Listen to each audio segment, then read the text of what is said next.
नमस्कार दोस्तों, एक छोटा सा निवेदन है। आप मेरे वीडियो देखते हैं, उन्हें पसंद भी करते हैं।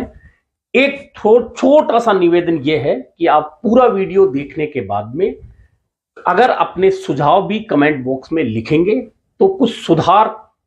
और जो किया जा सकता है वह करने में मुझे बहुत मदद मिलेगी। कोशिश है कि सच्चाई के नजदीक कुछ विश्लेषण किए जाएं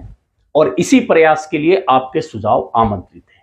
इसी के साथ अब आज की बात शुरू करते हैं कि राजस्थान की कांग्रेस में क्या कोई आमूलचूल परिवर्तन देखने को मिल सकता है। और यह बात इसलिए हो रही है कि जिस तरह से दिल्ली में एआईसीसी में बदलाव की कवायद शुरू हुई है, हालांकि वह कवायद बहुत छोटी है और उस कवायद में बहुत कुछ नहीं बदला गया, बल्कि इधर का सामान इधर, इधर का इधर, इधर का प्रभारी वहां, वहां का प्रभारी वहां, कुछ नए लोगों को मौका या कुछ पुराने लोगों को फिर से समायोजित किया गया है। लेकिन राजस्थान की बात क्यों आई है कि राजस्थान में बदलाव होगा या नहीं होगा। हालांकि राजस्थान में अभी बदलाव की कहीं आवश्यकता इसलिए नजर नहीं आ रही है क्योंकि निकट भविष्य में ना तो विधानसभा का चुनाव है ना लोकसभा का चुनाव है। और फिर भी यदि बदलाव की बात होती है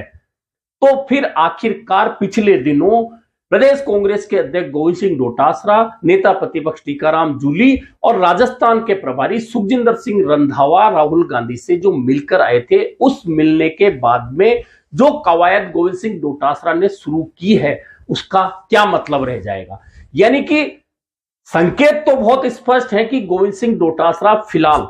रेगुलर करने वाले हैं और बदलाव की कहीं कोई गुंजाइश नजर नहीं आ रही। और इस बीच एक चीज और चर्चा में है कि राजस्थान में कई लोग देखते हैं कि पिछले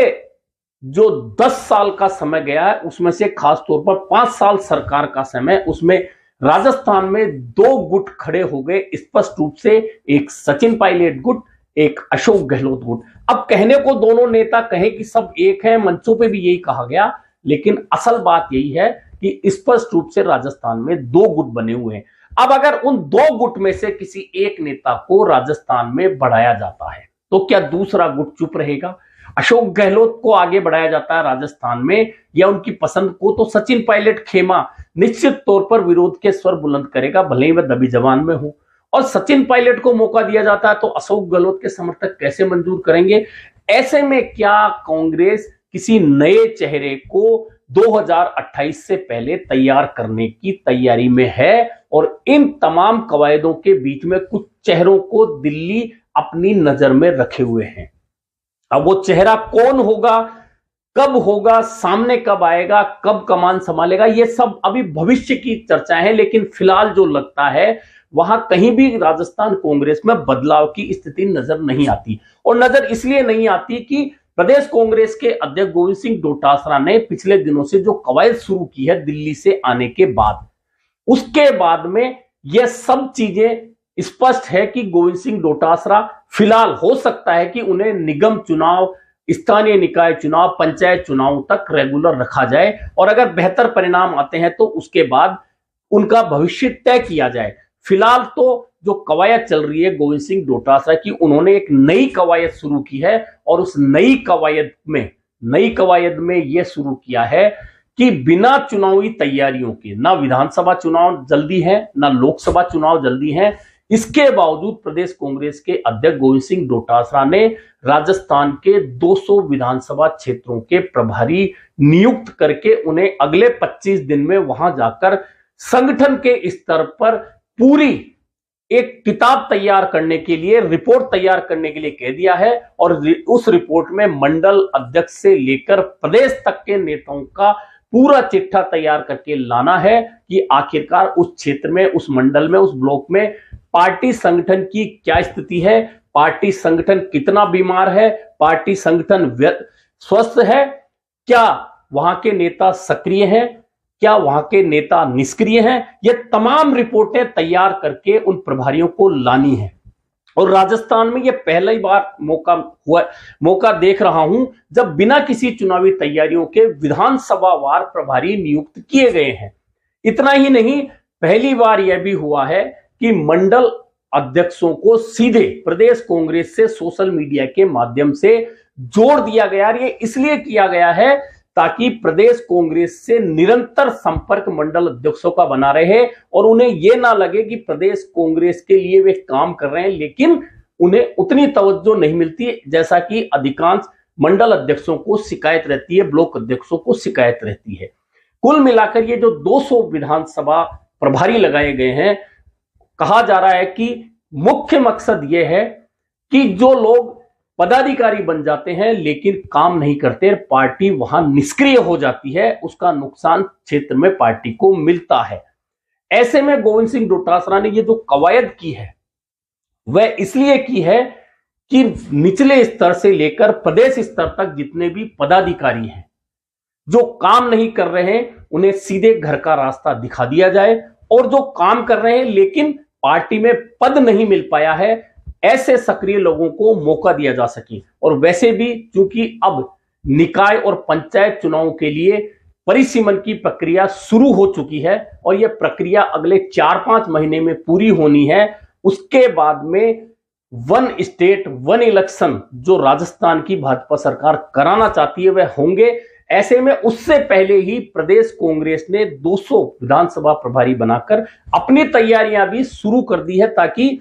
निकाय और पंचायत चुनाव लड़ने के लिए जो लोग बेहतर साबित हो सकते हैं पार्टी के लिए, उनका चुनाव भी उन प्रभारियों की रिपोर्ट के जरिए कर लिया जाए। साथ ही जो लोग चुनाव नहीं लड़ सकते लेकिन संगठन में बेहतर काम कर सकते हैं, उन लोगों को भी चुना जा सके उन प्रभारी की रिपोर्ट के आधार पर। कुल मिलाकर जो बदलाव वाली बातें हैं, उन बदलाव की बातों के बीच में क्योंकि राजस्थान से अभी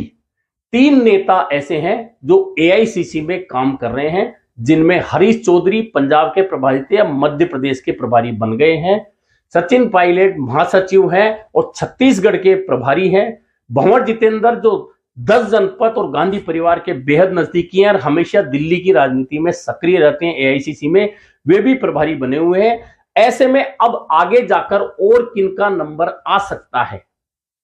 उस कवायद के बीच में प्रदेश कांग्रेस ने निचले स्तर पर संगठन को सक्रिय करने की अपनी तैयारियां शुरू कर दी है और इन तैयारियों के साथ ही